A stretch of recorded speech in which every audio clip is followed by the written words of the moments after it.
Pemirsa, kursi Tribrata 1 mendadak memanas di tengah simpang siur kepastian pengiriman surpres ke DPR. Bursa calon pengganti Kapolri kini mulai berhembus kencang di ruang publik, termasuk mencuatnya nama Kabahar Kapolri Komjen Pol Karyoto yang disebut-sebut telah masuk dalam radar bursa suksesi. Ya, pagi ini kita akan mengulasnya bersama mantan Hakim Agung ad hoc Bapak Dwi Cahyo. Selamat pagi, Pak Dwi. Selamat pagi, Pak Dwi. Selamat pagi. Ya. Selamat pagi penonton Sindo News. Terima kasih Bapak sudah bergabung dalam dialog pagi hari ini. Pak Dwi, ini kalangan wartawan menerima informasi yang kencang begitu Pak, bahwa Kapolri akan diganti begitu. Kemudian kami mencoba mengkonfirmasi kepada Bapisus, Kepala Badan Pengendalian Pembangunan dan Investigasi Khusus. Ini jawabannya begini Pak, tunggu tanggal waktunya begitu. Boleh direspon Pak terkait isu ini Pak? Bapak sudah dengarkah? Kalau menyangkut isu memang saya sudah dengar. Saya sudah baca juga dari beberapa media ya. Baik di media online ya maupun di surat kabar.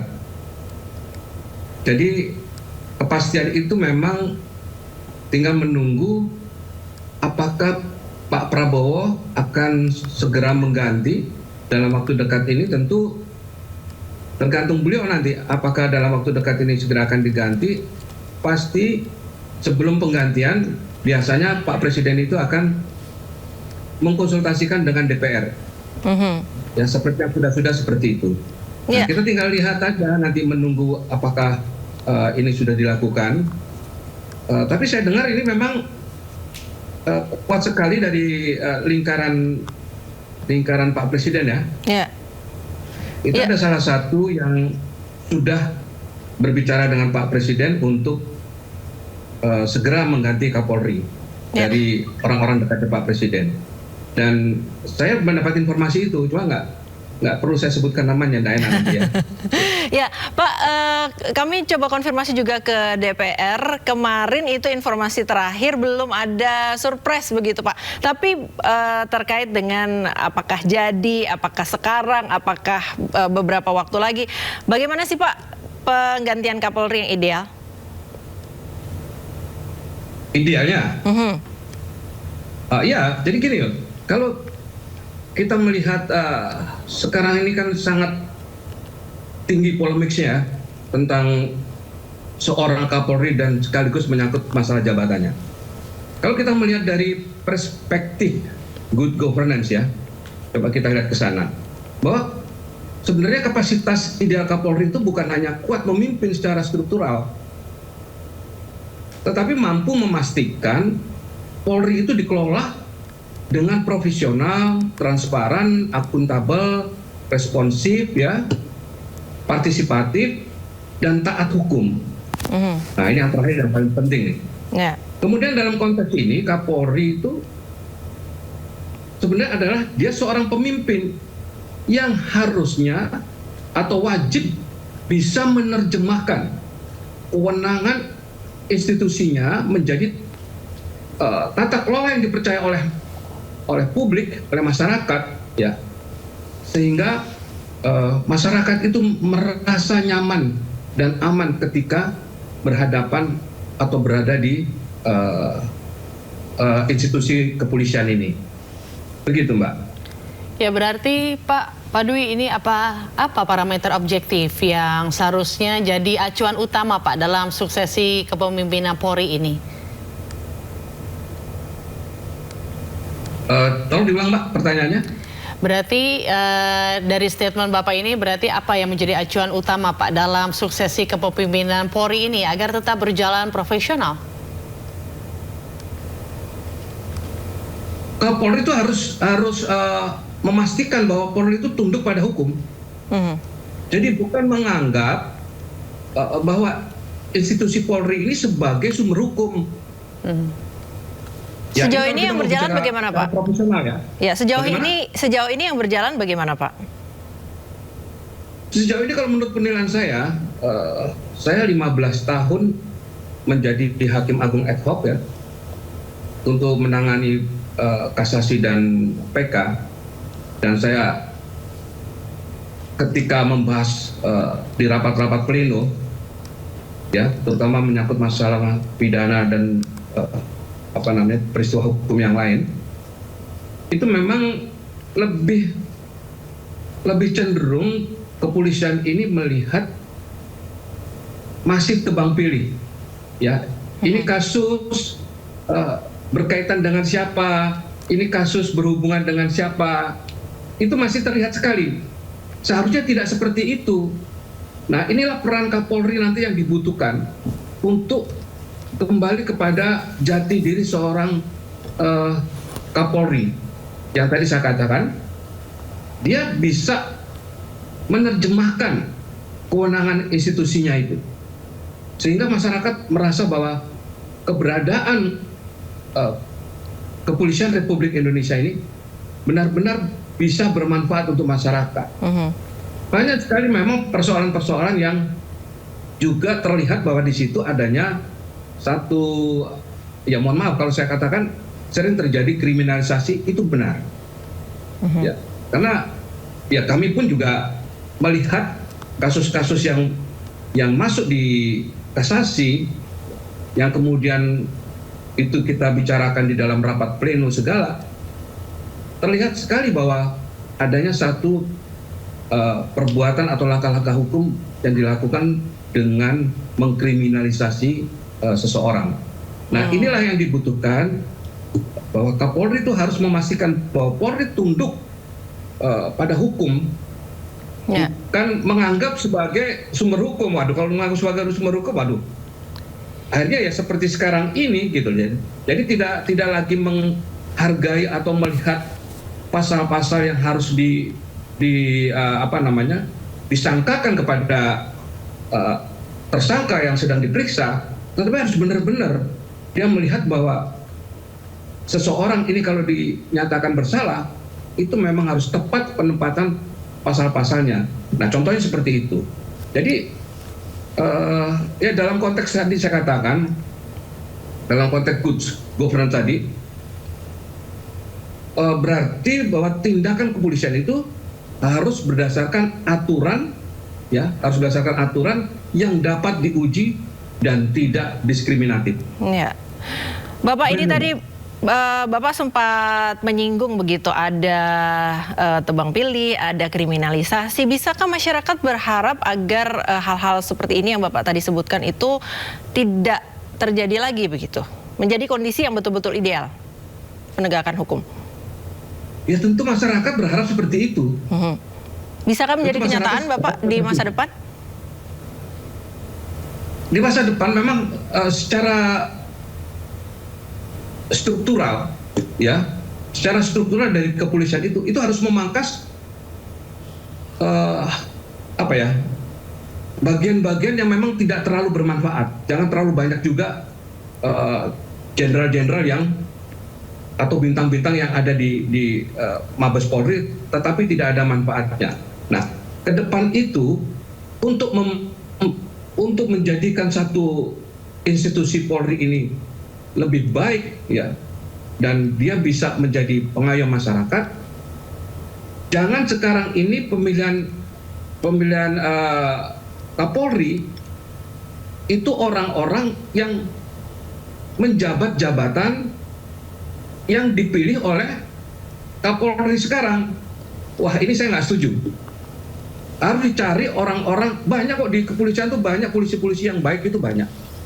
Banyak polisi-polisi yang berintegritas itu masih banyak. Ya, saya punya beberapa kenalan yang bintang 2, bintang 3. Ya, saya menghargai integritasnya, pola pikirnya, melihat ke depan polisi harus seperti apa. Mungkin ada orang, oh ya dia sekarang nggak jabat aja bisa ngomong begitu. Kalau pejabat juga belum tentu, enggak juga. Saya yakin kasih kesempatan mereka-mereka yang sekarang ini tidak menjabat, tidak tersandera. Ya, kalau sekarang ini yang menjabat adalah orang-orang yang tersandera, baik secara hukum maupun secara kepentingan, maka Kapolri tidak akan bisa menyelesaikan tugas-tugasnya, membenahi institusinya secara baik. Ya, nah itu yang paling penting. Jadi satu hal lagi, yang saya sangat kritisi sebenarnya. Persetujuan di DPR, ya, ini saya bilang kalau sudah masuk ke DPR persetujuan ini, Kapolri kan harus minta persetujuan ke, bukan katanya, memang sudah berjalan itu seperti itu ya. Ya, adanya fit and proper di situ. Saya ambil contoh, Mbak, saya melihat di institusi saya. Di institusi saya itu setiap pemilihan hakim agung harus melalui fit and proper. Ya, fit and proper itu sangat politis sekali, sangat ada kepentingan sekali ketika seseorang tidak bisa diharapkan untuk menjadi kepentingan DPR. Begitu juga tentunya di Kapolri.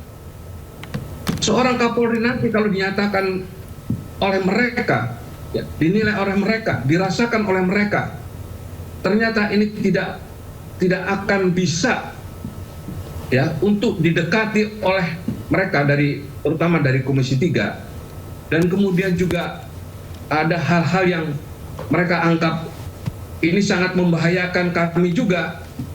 Ya, kita tahu siapa-siapa aja yang ada di DPR itu. Saya pernah ngomong keras, Mbak, ada di satu podcast ya tentang DPR ini, saya keras ngomong. Cuma kalau di sini saya ngomong keras nggak enak juga kan. Tapi pengen keluar juga sebenarnya. Masih pagi, Pak. Ya, masih pagi makanya. Jadi ini waduh, saya nggak setuju ya.